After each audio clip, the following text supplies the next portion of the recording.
of the Knights of the Golden Circle, a 14,000-member secret society formed prior to the Civil War.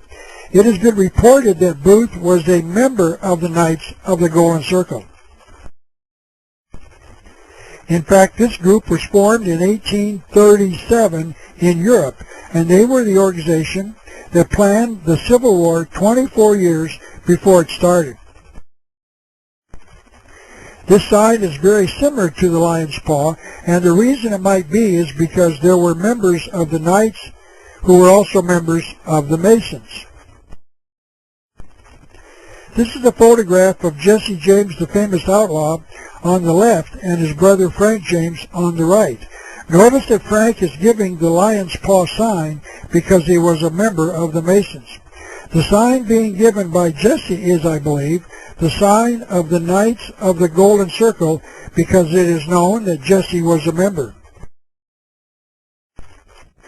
By the way, Jesse James, the famous outlaw, later became a 33rd degree Mason, which means he was invited into that degree by other 33rd degree Masons. This photograph is of Alan Pinkerton, the head of the Pinkerton Detective Agency. He was giving a sign that shows that he was a member of the Masonic Lodge. Mr. Pinkerton was hired to capture Jesse and Frank James, but he never accomplished that goal, and I think the reason he didn't is because he knew that Jesse and Frank were Masons, and Masons take an oath to protect their brothers. This is a photograph of Bloody Bill Anderson, a lieutenant in Quantrell's Raiders. He is giving a sign showing that he was a member of the Knights of the Golden Circle. This man led a Southern guerrilla army into attacking slave-holding individuals and families during the Civil War. It has been claimed that Jesse James rode with him during the Civil War. And I would suspect that this is where Jesse learned about the Knights of the Golden Circle. He must have learned about the Masons from his brother Frank, who was already a member by the time of the Civil War.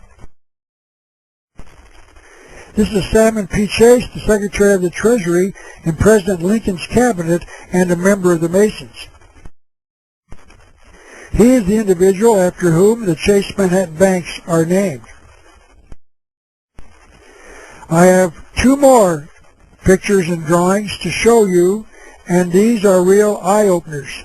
So get ready, because I believe that you will find these two pictures to be very disturbing.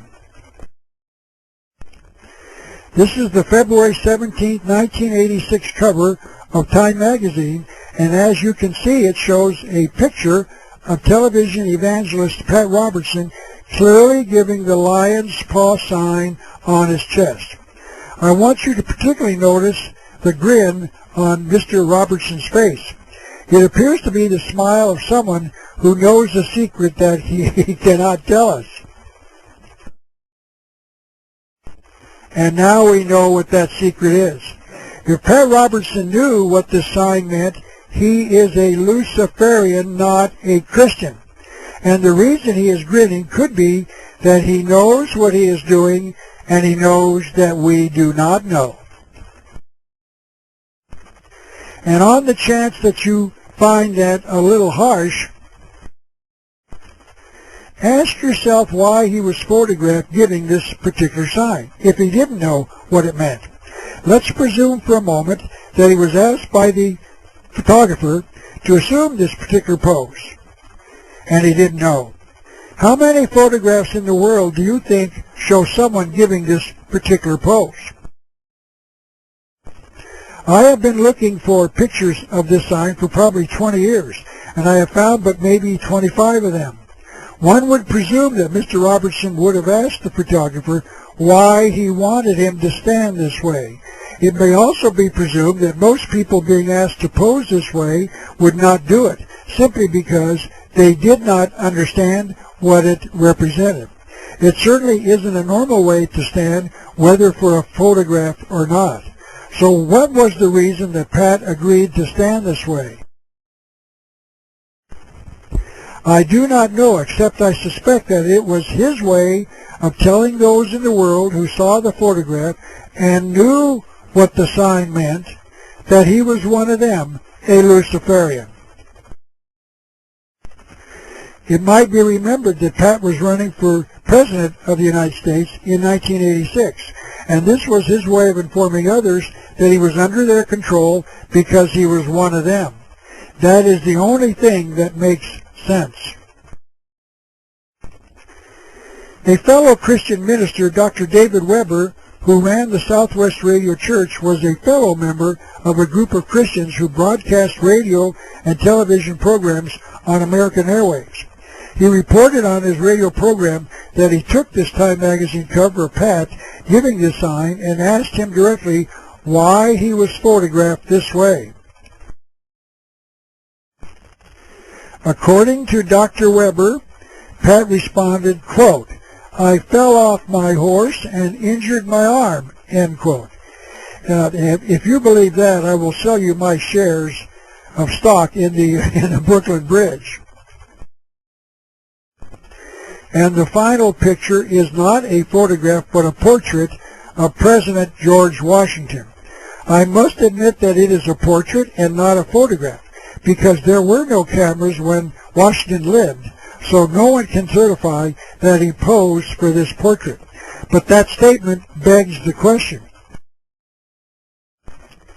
because this is an official portrait of Washington released by the George Washington Masonic National Memorial Association. This is their building in Washington, D.C. So even if Washington did not pose for this portrait, why would the Masons release it as an official portrait of him?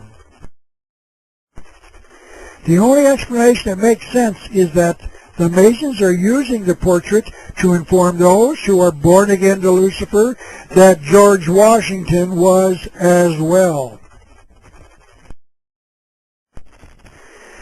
Now I'd like to get back to our study of America's secret destiny. The Masons, the Order of the Quest, and the Illuminati were directly involved in a belief in an ancient mystery religion.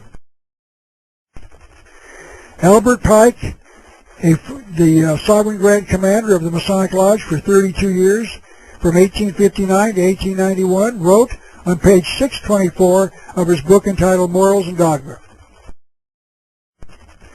"Masonry is identical with the ancient mysteries," and that statement is true. The ancient mystery religion is 6,000 years old and is found on every continent, in every culture, and in every religion. Now back to the issue. 23 of the 39 signers of the Constitution were members of the Masonic Lodge, and many, according to Manly P. Hall, were members of the Order of the Quest. Benjamin Franklin was a Mason and was involved in the Order of the Quest, and he admitted that they used words to deceive. The symbols of the Great Seal of the United States that they designed are concealing hidden truths from the American people. And these were the men who formed the government of the United States. Now let me show you a way that you can tell who designed the Great Seal of the United States. This is the front side of the seal showing the eagle. Notice that above the head of the eagle is a 6-pointed star made out of 13 5-pointed stars. This is a close-up of that symbol. By the way, this 6-pointed star is not only the Star of David, a symbol of the Jewish faith, but it is also much older than that. And it has a hidden meaning to the Masons and is one that I have not yet found in my research. But I know they do have a secret meaning because I've read the hint that it does. I have drawn in the 6 lines to make up the 6-pointed star, and you will notice that it is made up of 2 triangles, one pointed down and the other pointed up. Now we are going to transport these lines from the eagle side to the pyramid side of the Great Seal. And this is a slide showing you how it looks when you put the 6-pointed star down on the pyramid.